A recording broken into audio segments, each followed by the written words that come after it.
The house on the cliff looks like a ship disappearing into fog.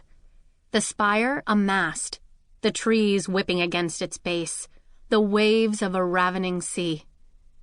Or maybe Jane just has ships on the brain, seeing as she's inside one that's doing all it can to consume her attention. A wave rolls the yacht, catches her off balance, and she sits down, triumphantly landing in the general vicinity of where she aimed. Another wave propels her in slow motion against the yacht's lounge window. "I haven't spent a lot of time in boats. I guess you get used to it," she says. Jane's traveling companion, Kieran, lies on her back in the lounge's long window seat, her eyes closed. Kieran isn't seasick. She's bored. She gives no indication of having heard. "I guess my Aunt Magnolia must have gotten used to it," says Jane. "My family makes me want to die," Kieran says. "I hope we drown." This yacht is named the Kieran. Through the lounge window, Jane can see Patrick, who captains the yacht, on deck in the rain, drenched, trying to catch a cleat with a rope. He's young, maybe early 20s, a white guy with short dark hair, a deep winter tan, and blue eyes so bright that Jane had noticed them immediately. Someone was apparently supposed to be waiting on the dock to help him, but didn't show up. "Kieran," says Jane, "should we maybe help Patrick?" "Help him with what?" "I don't know, docking the boat." "Are you kidding?" says Kieran. "Patrick can do everything by himself." "Everything?" "Patrick doesn't need anybody," Kieran says. "Ever." "Okay," Jane says, wondering if this is an expression of Kieran's general equal opportunity sarcasm, or if she's got some specific problem with Patrick. It can be hard to tell with someone like Kieran. Outside, Patrick catches the cleat successfully. Then, his body taut, pulls on the rope, arm over arm, bringing the yacht up against the dock. It's kind of impressive. Maybe he can do everything. "Who is Patrick, anyway?" "Patrick Yellen," Kieran says. "Ravi and I grew up with him. He works for my father. So does his little sister, Ivy. So did his parents, until a couple years ago.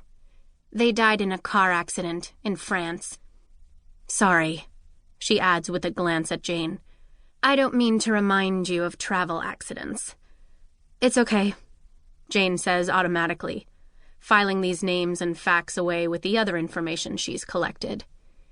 Kieran is British-American on her father's side, and British-Indian on her mother's, though her parents are divorced and her father is now remarried.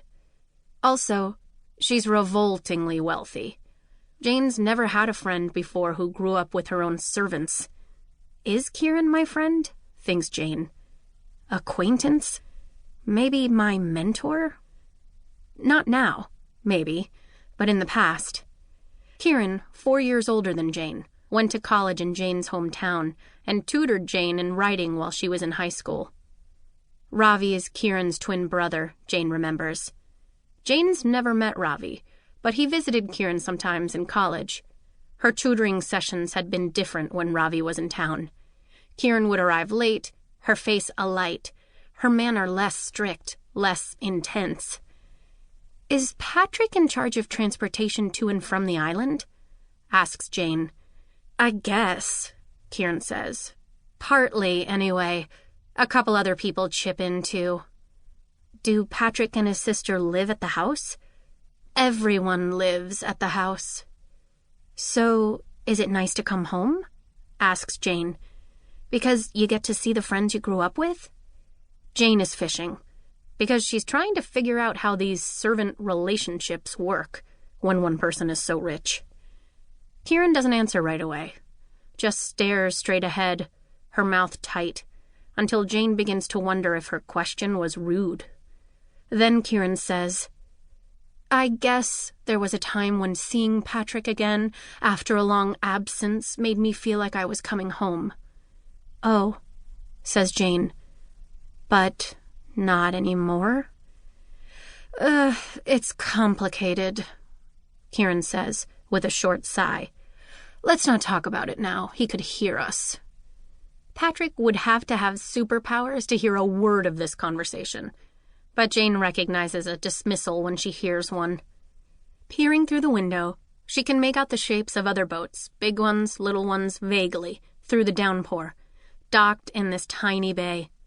Kieran's father, Octavian Thrash IV, owns those boats, this bay, this island off the eastern seaboard, those waving trees, that massive house far above. How will we get to the house? She asks. She can see no road. Will we ascend through the rain like scuba divers? Kieran snorts, then surprises Jane by shooting her a small, approving smile. By car, she says, not elaborating. I've missed the funny way you talk. Your clothes, too.